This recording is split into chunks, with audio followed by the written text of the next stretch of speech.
everyone, and welcome to today's LinkedIn Live. My name is Sarah Barnes-Humphrey. I'm the founder and host of Let's Talk Supply Chain, the Blended podcast, and the founder of the Blended Pledge. And I am really excited because today we are partnering once again with the team at Pallet Alliance. So I want to say hi, Mary. It's so good to see you again. I'm so glad that you get to join us today.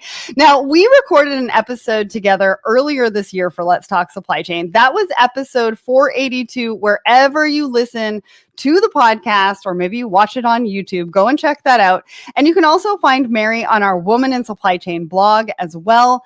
So a little bit of extra content to check out after our discussion today.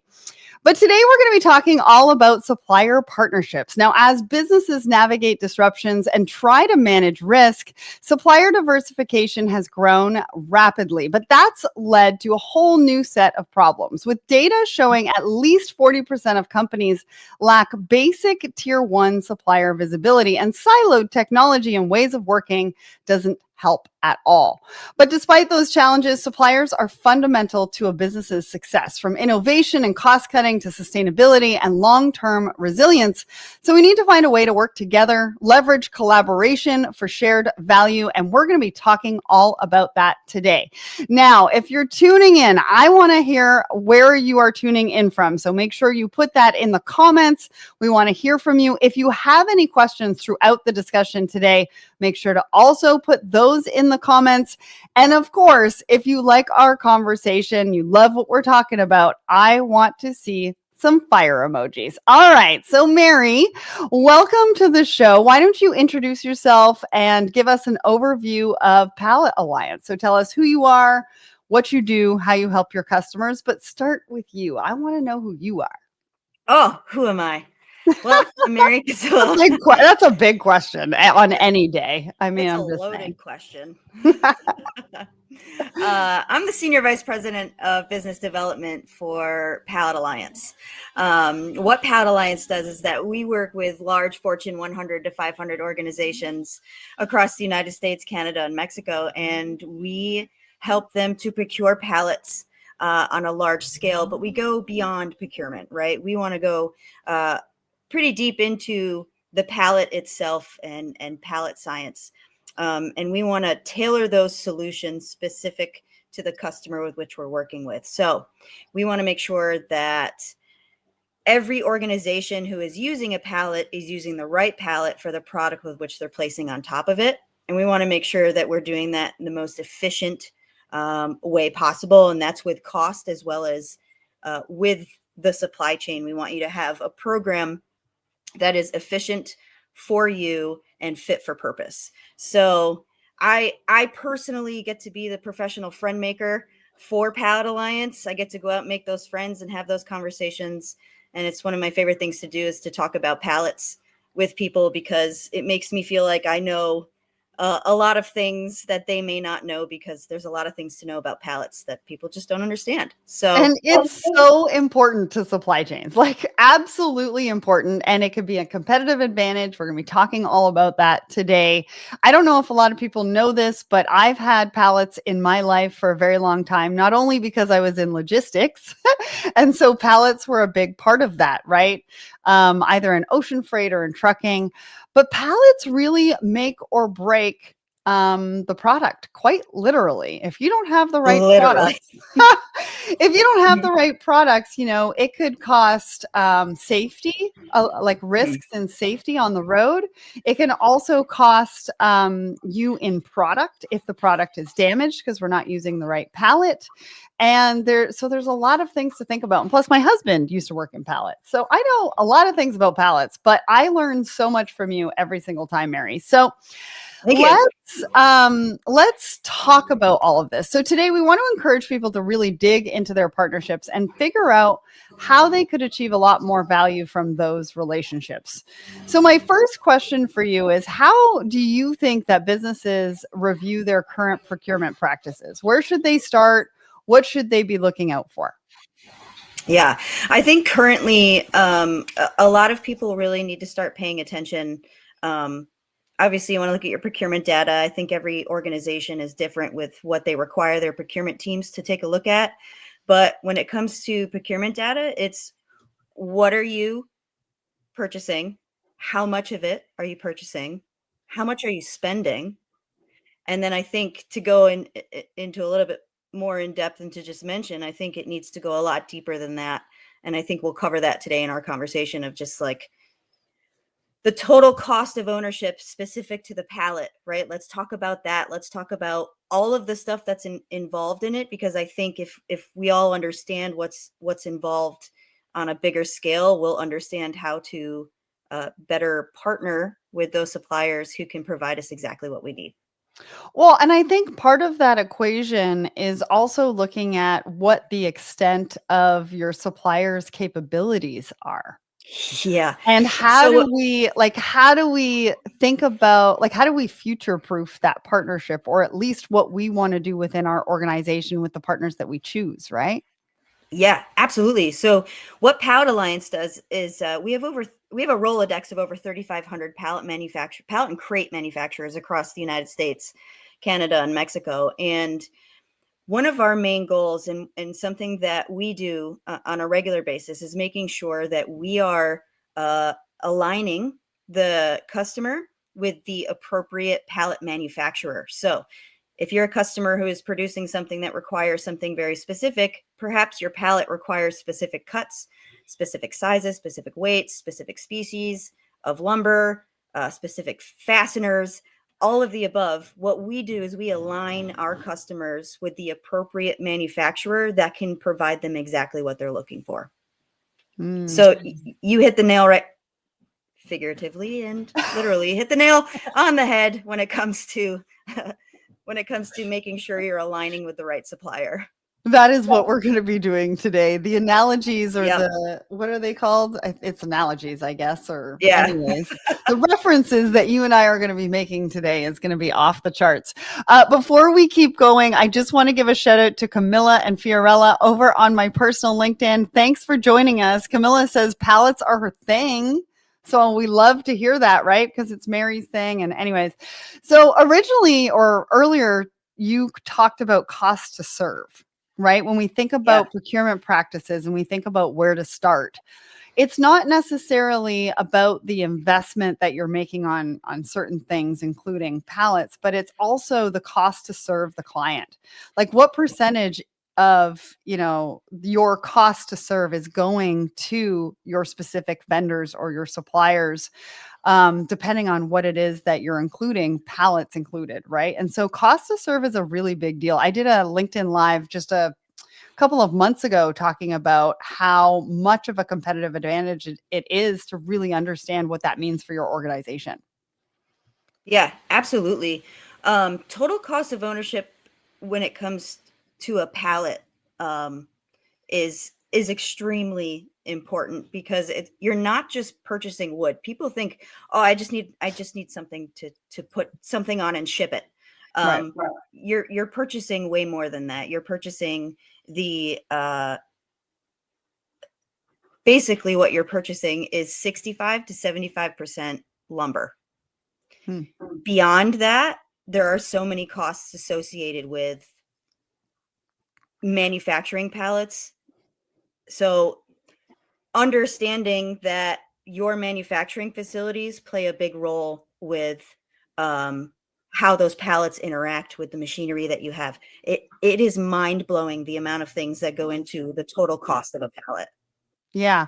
Well, and then there's another sort of edge to that sword as well, in the fact that there's a whole other environment around returning or swapping pallets as well on the back end, right? You can move product on a pallet, and we're probably going to be talking about this a little bit later, but you can put your product on a pallet, you deliver the pallet, and then that pallet even has a bit of a life of its own, in the fact that it can either be returned or it can be swapped out with somebody else. There is a whole supply chain to pallets that I don't think most people understand.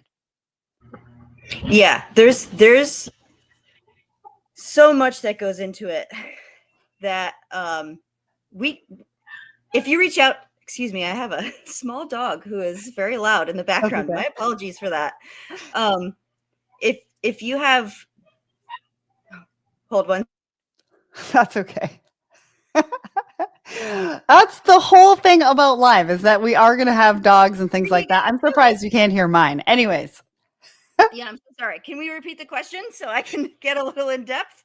Yeah. The question was really around like the whole supply chain of a pallet. And I don't know if people Yeah. really understand what that actually means, because a pallet can have ownership with one organization and it can move throughout the supply chain, but then it can also transfer ownership if you've got pallet exchanges and things like that. And so there's this supply chain of a supply chain that happens with pallets. And I just think it's absolutely interesting. And if you can just touch on that real quick, and then we'll get into the rest of the conversation. Yeah, absolutely. So just as an organization has manufacturing facilities for the products that they produce, pallet manufacturers have manufacturing facilities for the pallets that they produce, pallets and crates, lumber, dunnage, wood packaging in general.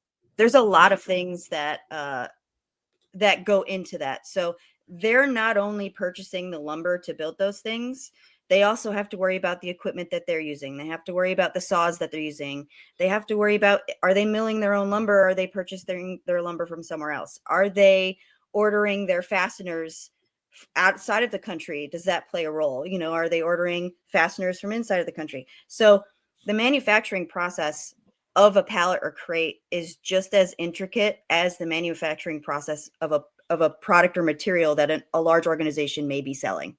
Mm-hmm. Yeah, it's fascinating. I love the supply chain of a pallet. And if anybody wants to look into that or even learn more about that, you need to reach out to Mary, because Mary knows all the things. All right, let's get back to supplier relationships, which we were just talking about, right? We were talking about how businesses can review their current procurement practices, where they should start, what they should look out for. One of the key things to that was the extent of the supplier's capabilities, making sure that they can not only work with you today, but they can work with you into the future. And so how can organizations then really look specifically around how these practices might be damaging their relationships or reputation, right? Like, are they seeing customer complaints, quality complaints? What is the why behind all of this? Yeah. So I think what's really important is when it comes to national pallet management programs, it's really important to know and understand the why behind the problems, quality concerns, issues that you may be seeing. How much money are you spending? Are you spending too much money? Are you spending too little money? So I think when you choose to work with a supplier, you really need to know and understand what is key is to know and understand what their added value is. So a lot of companies are like, okay, I just want the cheapest pallet. I need to go out. I need to figure out how little can I spend and get what I need. The problem with doing that, a big problem with doing that, is that you're not seeing the value in the supplier. You have to know and understand what your suppliers can do. What are their capabilities? How can they add innovative ideas? What experience do they have that can help you do what you need to do? So that's something that Pallet Alliance already has. We've been in business for 30 years. We've been partnered with these manufacturers all over the place. So we know and understand what they do on a daily basis, what they work with, what materials they work with, what machineries they have, what saws do they have. So understanding and knowing the why behind what you order when it comes to pallets and crates is extremely important. Do you order this pallet because your customer requires it? Does your customer require softwood or hardwood? Why? Yeah. You know, if you're ordering a hardwood pallet and you don't have access to hardwood, or your supplier doesn't have access to hardwood, you've now just created a risk. Mm-hmm. So understanding the why behind what you do and what you order is extremely important in knowing how to connect with the right supplier to supply you exactly what you need. Well, and let's dive into that a little bit more. I mean, I think we're going to get into specific examples in a little bit, or maybe part of the answer to this question. But set the scene for us. I mean, why is it so important that businesses don't run their procurement function in a silo, especially when it comes to pallets, right? Like, why is supplier collaboration crucial? I mean, I say this all the time, collaboration is the future of business. I feel like I know why, but I think we want to let the audience in on what some of the risks are if businesses don't adopt a more collaborative mindset. What does it mean to their supply chains? What does it mean to their sort of competitive edge and pallet strategy? Yeah, when everybody is working in a silo, that means that everybody is on a different page. So Mhm. what you may be doing in finance is trying to figure out how much money are we spending on this, and you're only looking at what you're purchasing. You're not looking at how much are our customers charging us a pallet fee for when the pallet shows up and there's something wrong with it. How much financial uh issues are we facing, or what are we being fined? Mhm. Or what's another good one that I sometimes share with people that it really it opens up their eyes of like, oh, okay, hey, I'm using recycled pallets. I have a palletizer, but what's happening is that my pallets are getting stuck as they're coming in, as they're being palletized. Stoppage in manufacturing equals dollars. Mhm. Time is money. So that just means what's happening is that you're not using the right pallet for the palletizer that you have. And if you're doing that, that's costing you more money. So when it comes to the silos, when it comes to pallets, the person who knows the most about pallets in your company, the person who's actually receiving them in the door. Mhm. Guarantee it. I guarantee the person who's driving the forklift to remove the pallets from the truck and put them into storage knows more about the pallets than the person who may be purchasing them in procurement. So not only in procurement do they need to communicate with the sites, but they also need to communicate with finance and inform them, this is what we're seeing. So I know you want me to get a cheaper pallet, but ultimately, long-term value is what's most important, and how you're going to have cost avoidance and savings in the future if you take care of the problem that you actually have on the ground. Well, and also I think when it comes to like quality around pallets and things like that, it can also lead into waste. So pallets have, as far as I understand it, they have a fairly long lifespan, right? And like I was talking about earlier, the product can go out on a pallet and that pallet can be reused in multiple different ways, either going back to the organization that sent it, or it can be traded and sent on for a fairly long time. In some cases, I know there's a couple of companies out there that actually refurbish their pallets, like a Chet pallet or a Pico pallet.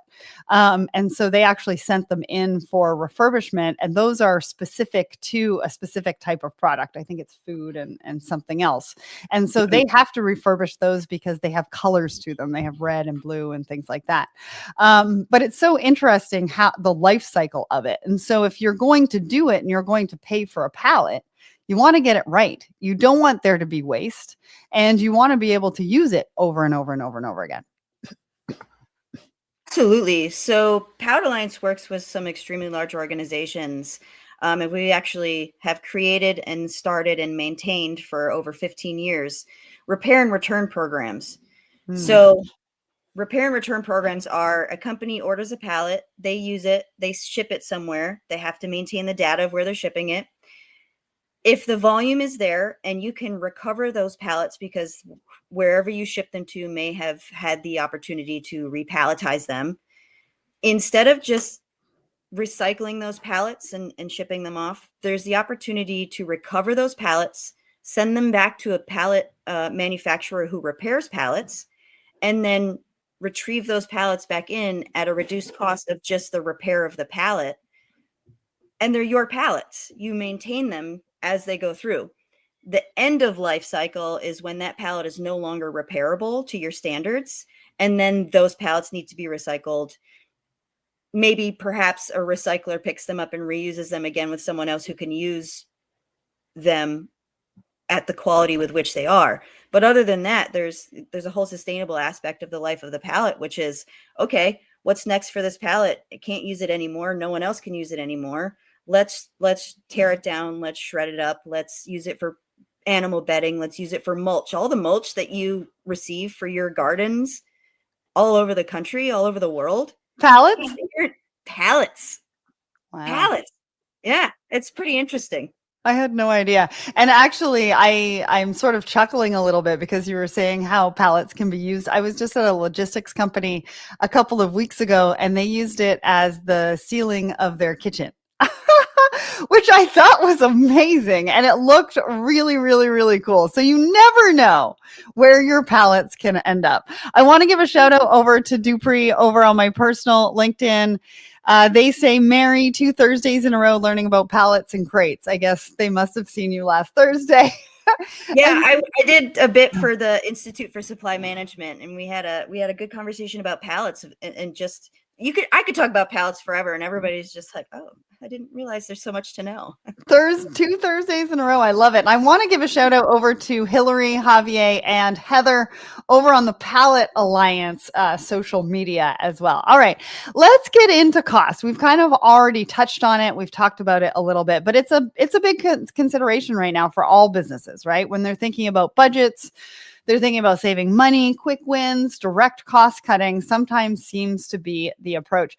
Talk to me about, or explain to us, like, why that might be a mistake. Like, why isn't the lowest pallet cost always the most effective choice? And I'm assuming, because you kind of touched on this before, there's a lot of risk around that. Yeah.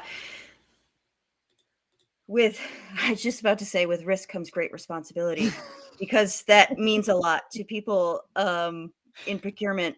Because if you're going to choose to take the risk because you're looking to save 5 cents now, you're going to run into a multitude of headaches down the road. If you purchase a pallet that is not built to the quality with which you need or your customers need, what's going to happen is that there's multiple things. One, you're going to have broken pallets that you're going to need to be replaced. 2, it's going to arrive at your customer and your reputation is going to be decreased, right? Why does our customer keep sending us product on pallets that keep failing, Right. over and over? And then that's why I think everybody has decided to start charging their suppliers with material. They've started to charge people kind of a crazy amount. I've heard some crazy amount of fees people are incurring because they are receiving poor quality pallets. But really, like you said, the risk is what is going to cost you the most money afterwards. Risk, reputation. Yeah. Sorry to interrupt, but I talk about this all the time. It's kind of like, where do you want to spend your risk dollars? You really want to spend your risk dollars on pallets that won't hold up over time, or that might help in the fact of destroying your product on the way to a customer? You're destroying your product. There's safety concerns. Mm-hmm. I mean, there's been stories I've heard that people have opened the back of the truck to receive something, but the pallet has failed, so all the product has fallen. Not only did you just destroy all that product that costs a lot of money, but you also potentially could have hurt someone, which is going to cost money, because that's what insurance is for. And that is what companies pay. There are so many costs associated with total cost of ownership regarding pallets in general that impacts every other aspect of the supply chain. Yeah. Well, and of the business too. And I think I go back to what you were talking about in collaboration, is the fact that it can't be one person making a decision on something that is so impactful across the organization. And I think that is also one of the risks, in the fact that we don't have everybody involved or have a seat at the table to talk about this, that needs to have a seat at the table to talk about this, because you think it's pallets. Right? We see pallets everywhere, pallets in the warehouse, pallets outside, and it's not something that we really necessarily take a second look at. But the ones who are taking a second look at really understand what it means to their organization, what it means to their supplier network, their supply chains, what it means to their people and the people who are on the receiving end of the product, and what it means to their customers to show up with high quality packaging that makes a difference. Yeah, it makes a huge difference. I mean, your reputation is based on your quality. I strongly believe that. Your customer service, one, it has to be impeccable. And two, your quality also has to match your impeccable customer service. You are representing yourself and your product. So to represent your if you're how do I say this? A little tongue tied on over here, but really your reputation starts from the ground up, and it starts with pallets because that's what you're shipping your product on. Yeah. Yeah. If you think about last mile delivery, a lot of people or organizations put a lot of time, energy, money, and effort into the packaging, right? The customer experience. What does that look like when they're opening up the box? What does the box say to them? What branding do we have on the side of the box? This is, kind of a similar thing in the fact that you're not delivering one thing at a time necessarily. I mean, you might, right? Depending on what the product is. But we need to think about it in that way. It's an extension of your packaging, like your packaging strategy and what that looks like and how you want to service your customers. So how important is picking the right supplier? Now, we talk about supplier collaboration. You talk about having a really good vendor network. And I would assume that not every supplier is for everyone, right? And that's why you've built up this network to make sure that you've got the right supplier for the different customers that you have. So talk to us about this supplier collaboration. How important is it, and how easy is it to connect with the right supplier with the right capability to match the client's requirements? Yeah. So everything is regional. Let's talk about like geography for a little bit. I love geography, Mary. Thank you for taking us down great. So with Pallet Alliance, we want to make sure that everybody who has wherever your location is, United States, Canada, or Mexico, we want to make sure that when you are securing or looking for or designing the pallet specific fit for purpose for your product, we want to make sure that the volume can be met. We want to make sure that the quality is going to be there. So that goes all the way down to the wood species that could be being used. So you need to know and understand the suppliers, what they are ordering, what they have the capacity to provide you. Can they build you a combo pallet because they get recycled material and they use new material? Can they build you a combo pallet that has hardwood and softwood because only specific parts of the pallet need to have that? Do they have the right saws? Can they produce the volume that you need because they're using nailing machines instead of individual labor to do that? That is so interesting. And so many different things to think about, right? And I want to bring technology into the conversation because some people in the audience might be like, what does technology have to do with pallets? Well, I think, obviously we're talking about technology in a variety of different ways. We're talking about innovation in a variety of different ways that is touching on a lot of different industries. And I don't think pallets are any different. So talk to us about how we can use technology to lay a solid foundation for the future. Like, what does that look like? I mean, we're talking about collaborative relationships with suppliers. How does that boost innovation? What does technology have to do with this? I think a lot of AI is coming out now to help pallet manufacturers to do board counts, cuts, measuring, quality checks.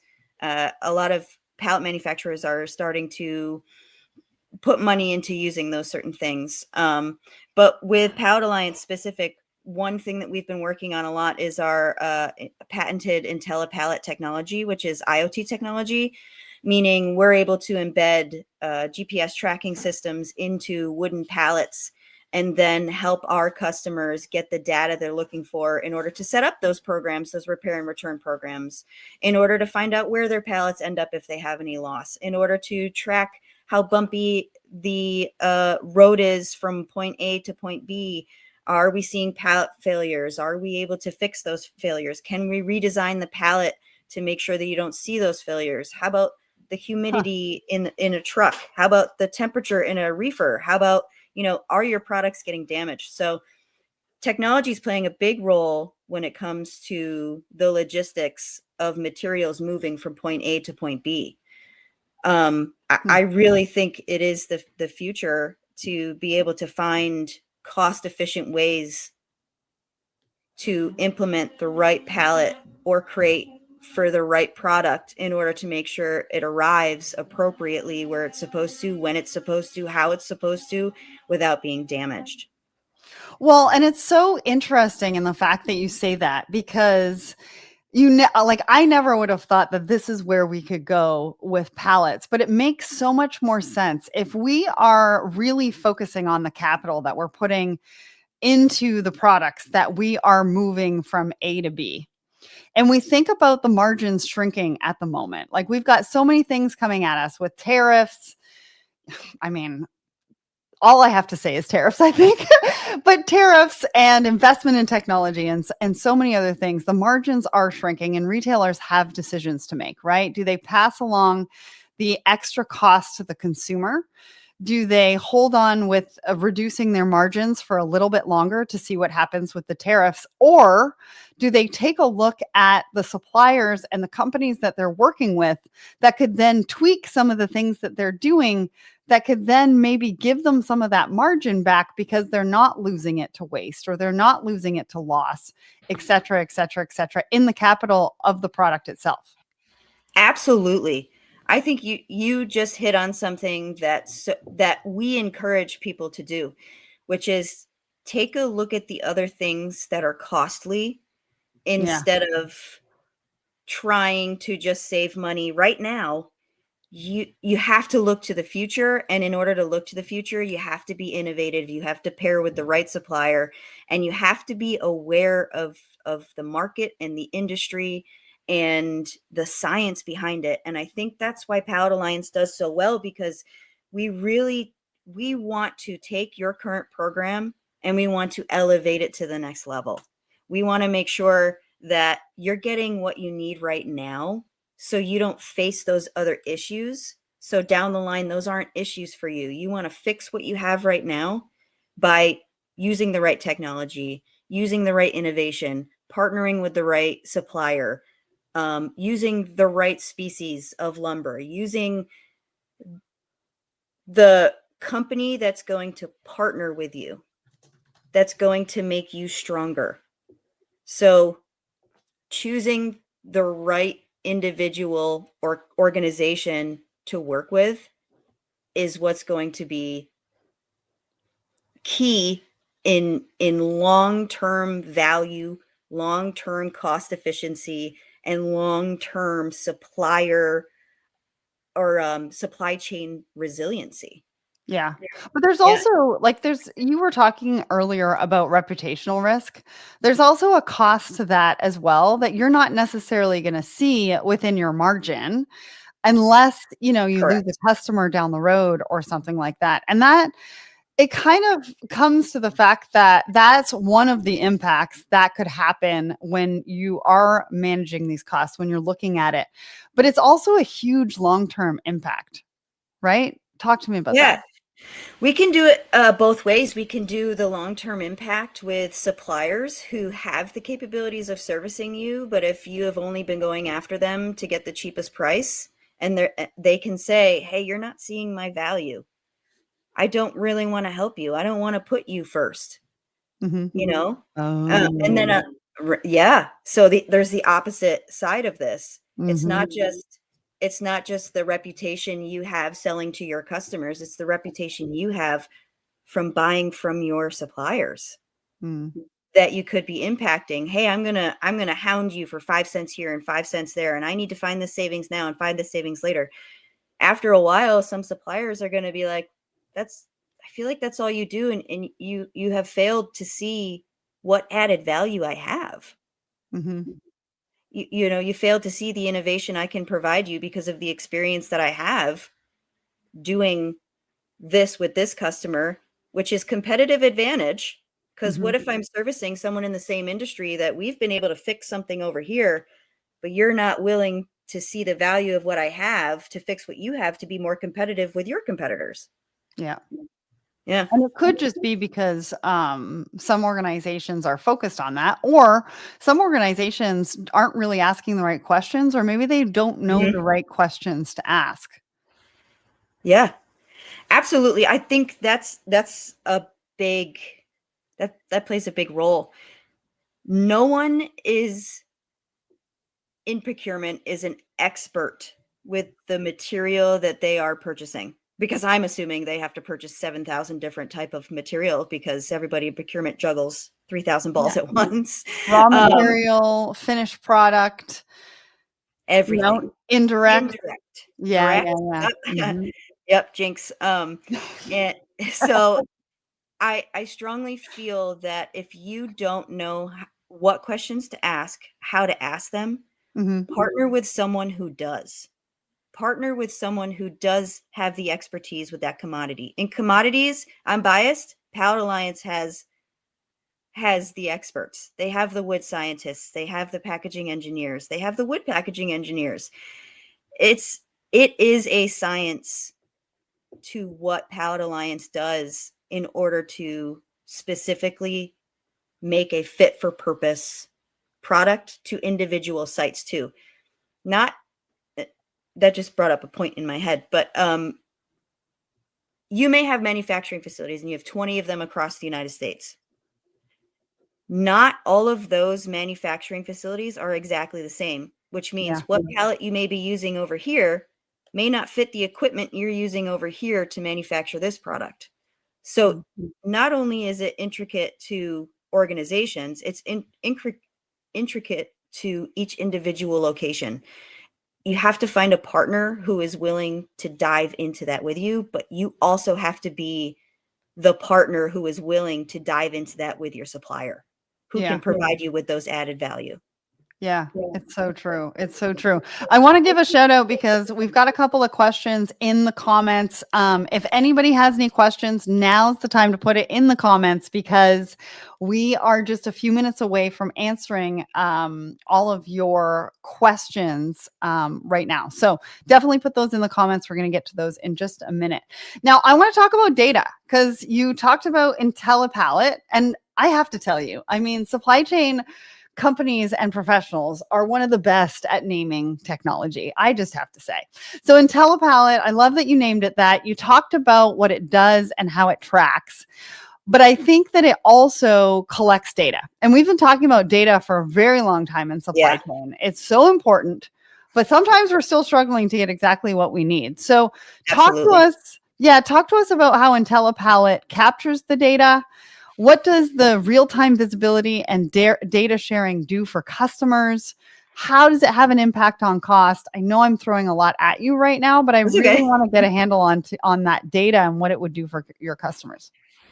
Yeah, I think right now I get to attend a lot of procurement conferences all year, and a big topic of conversation is AI.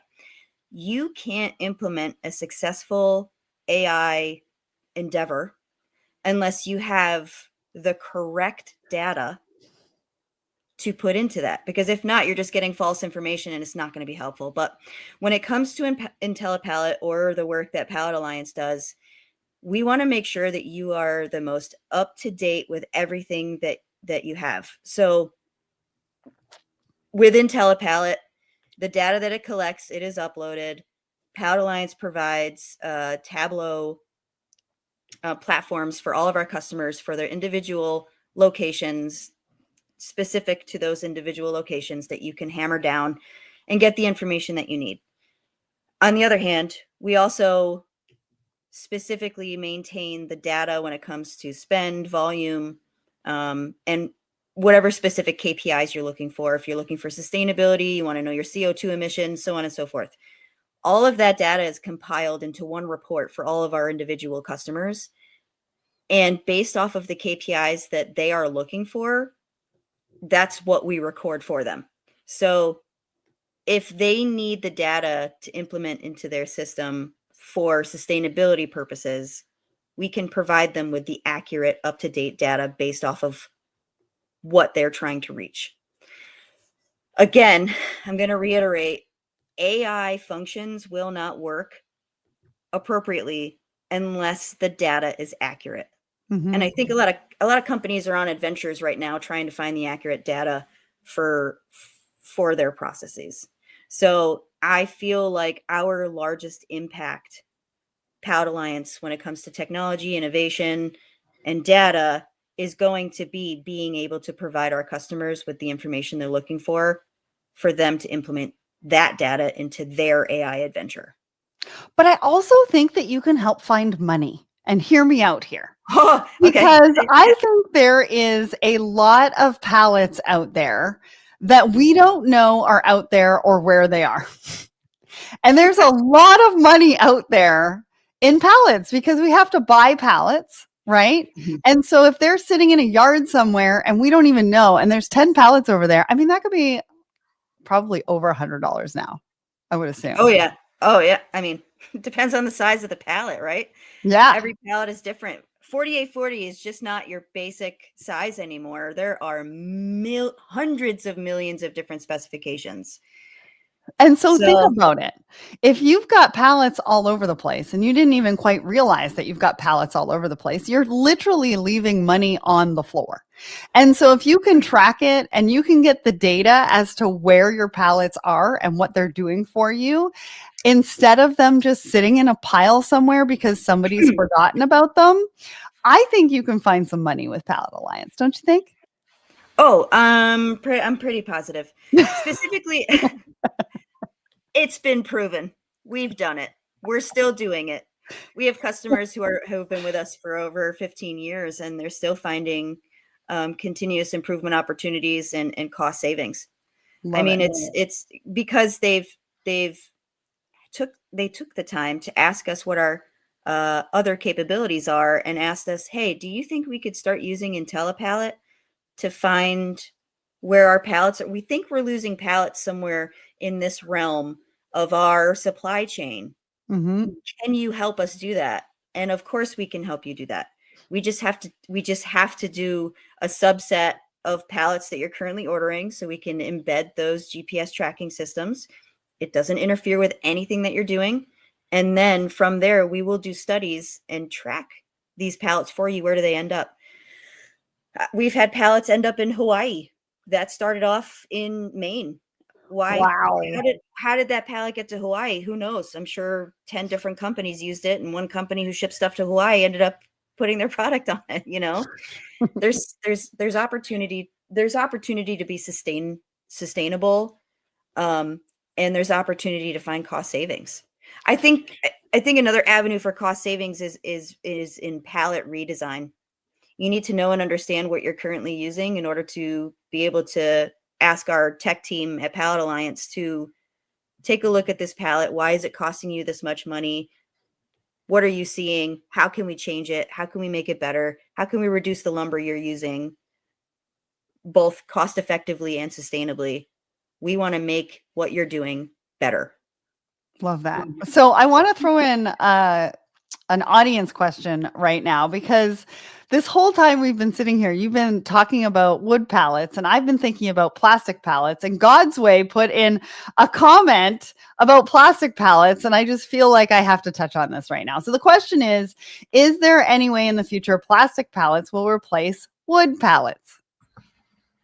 I think the answer to that, and this is going to be a personal response, I think the answer to that is no. The CO2 emissions for plastic pallets is way higher than using wood. I also think that what we do now with forestry and how we have these tree farms, trees that used to take 80 years to grow are now taking 20 years to grow. And I think more companies, tree companies, so on and so forth, are being more proactive with planting, harvesting, so on and so forth. Wood is good. Wood will always be number one. Wood is, 95% recyclable. Well, and think about it. If you get better at tracking it, you have better data, and Correct. you make a better use of the pallet in a variety of different ways, right? The reusability, Correct. the returnability, et cetera, et cetera. I think you're right. I think that if we take care of the pallets, they're going to take care of us. Absolutely. I think you should use that slogan, although I'm going to go and trademark it right now. Go ahead. All right. If anybody else has any other questions, we're going to get to that in just 1 second. I just want to ask you about, because we've been talking about collaboration with suppliers.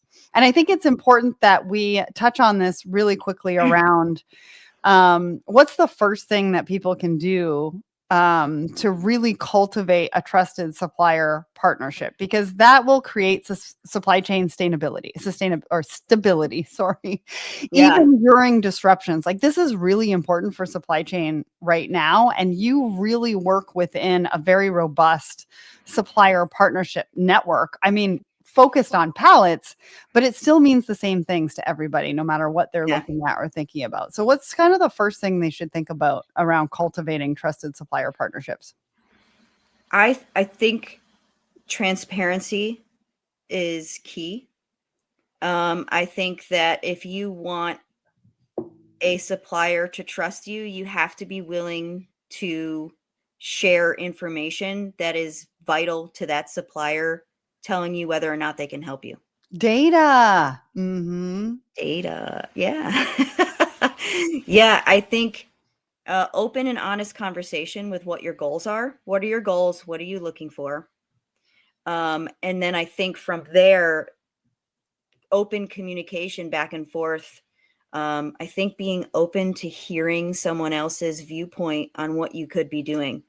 There are times when in this industry, you can mention something to someone that you notice that they're seeing, or you notice that they're doing, excuse me, that that I feel like being open to conversation of, hey, what you currently are doing is probably not the best avenue for you to take, and we can help you by doing XYZ. Yeah. So again, transparency, openness, and being straightforward with what exactly you're looking for. Mm-hmm. If you just want to purchase pallets and save 5 cents, then I feel like as a supplier, you should be open and honest and say, okay, I don't think you see my value. Perhaps someone else can help you do that. Mm-hmm. You know, I think if you're on the procurement side and you're like, I do have to find cost savings, but I'm not just in it to find cost savings right now. I'm in it to find the long-term cost efficiency. But also, it's not just the cost savings on the product itself, the pallet itself, right? Maybe the conversation or the question really is, where can I find cost savings within my pallet strategy that could be costing me money in other places, right? And the next best thing to do with your pallet and crate category is to reach out to Pallet Alliance and allow us to do a free audit of what you're currently doing. Yeah. Because you don't know what's wrong or right if you don't know what's happening, or you don't know where the issue lies, or you don't know why isn't this working. Yeah. Find the expert who will find the why for you if you don't know the why. Yeah. So God's way, I see your other question. I'm going to have Mary answer that offline a little bit after this conversation. I do have a couple of other audience questions to get through. So one question is, could you share an example of what collaboration looks like in practice between Pallet Alliance and a customer? I love this because I love a good case study question. If you can paint a picture of how you've worked with a customer. So they came to you, they got the free audit. What did that look like? What was the problem you solved for them? Talk to us. Yeah. Off the top of my head, yes, we're putting you on the spot. Right on the spot. We've had customers come to us, ask us a question. Hey, do you think you could take a look at what we're currently doing? Absolutely. But here's all of our specifications, Pallet Alliance, before you come on site and do your audit to see what we're currently getting. We receive all the specifications, we read through, we notice a couple of dates on those specifications are a little old. And then we're like, okay, I wonder what they're currently getting. So when we send our tech team to individual locations to take a look at the pallets, we're doing an all up and down audit. It's a holistic approach to pallet program management. We want to make sure we're taking a look at everything involved. How do you receive your pallets? How are they being delivered? What type of pallets are you getting? What machinery interactions is it having? Do you have conveyor systems? Are they belts? Are they rollers? The list goes on forever. One of the things that we see most often is the specifications with which customers provide are not what they're currently getting. Wow. So we show up on site, we will measure pallets we show up with our little measuring tapes, and we go in and we measure everything, and we check out the species of lumber that your spec calls for. We check out the sizes of the boards that you're getting, and more oftentimes than not, what we find is what you say you are ordering in the specification that you have is not what you're currently getting. So working with Pallet Alliance, we will present that information to you. And then what we will do based off of what we measured is we will create a specification based off of what we're measured and say, hey, this is what you're currently getting. And then what you can possibly do for them, or what would be the smarter approach, I would assume. Yeah, we like to present solutions to what's currently happening. And it could be multiple solutions. It could be one solution. It could be 5 solutions. But we find that if we are aware of what you currently are getting is not what you say you're getting, we want to make sure that you're updating your data. Yeah. Well, and that they have access to the right tools so that they know that long term this strategy is going to work for them. Correct. And then we want to help manage that program, and that's all the way through the ordering process, the logistics process, the aligning with the appropriate supplier in the right region. So I love that. Yeah. I want to get to another question, because we've sort of touched on sustainability. We haven't touched on it too much. We've talked a little bit about waste. So this question that comes from the audience: how can aligning with suppliers on sustainability and repair programs drive long-term value? I think if everybody's on the same page, if you have a goal specifically for sustainability, and you are working with someone else who knows and understands the goals of working in a sustainable environment, you then can work together to find those opportunities to be more cost efficient as well as sustainable. If that makes sense. That does make sense. And I mean, realistically, at the end of the day, when we think about sustainability, everybody thinks they have to do it alone. Yeah, I'm with you on that one. I feel like teamwork makes the dream work. Right? I have always said that teamwork makes the dream work. And if you can put a team together that understands the goals of all parties involved, why not work with a group of people who understand your process, understand what you need, can present solutions to those problems or goals, and then work together to get there. That is what creates a good relationship with a supplier, is that what are your goals? Can we help you get there? If we can, let's work together. Let's communicate. Let's have an open dialogue. Let's reach together, because what you're doing then is creating that resilient supply chain that when a problem does arise, you do collaborative risk mitigation. I like that one. I haven't heard that one before. Collaborative risk mitigation. I love that. Yeah. I love that. So good. Now, earlier you talked about total cost of ownership. This question from the audience talks about that. And I wonder, do you have, I don't know if you have a checklist or a short list of things that we should be considering. What things can companies specifically consider when it comes to total cost of ownership for pallets? Do you have a top 5 that would be included in total cost of ownership, or maybe you need to come up with a checklist and send it their way? I can definitely come up with a checklist and send it your way, but I think it's all very individualized to companies. Okay. What do you like? I mentioned it earlier, of just how are you receiving pallets? How are they delivered to you? What machinery are you using to move them around? What suppliers are you working with? Do you have current contracts? Do you have, there's so many things to consider. It's very customer specific. So, or industry specific, it could be as well. But I think if anyone who's listening, anyone wants a specific list to take a gander at, please reach out.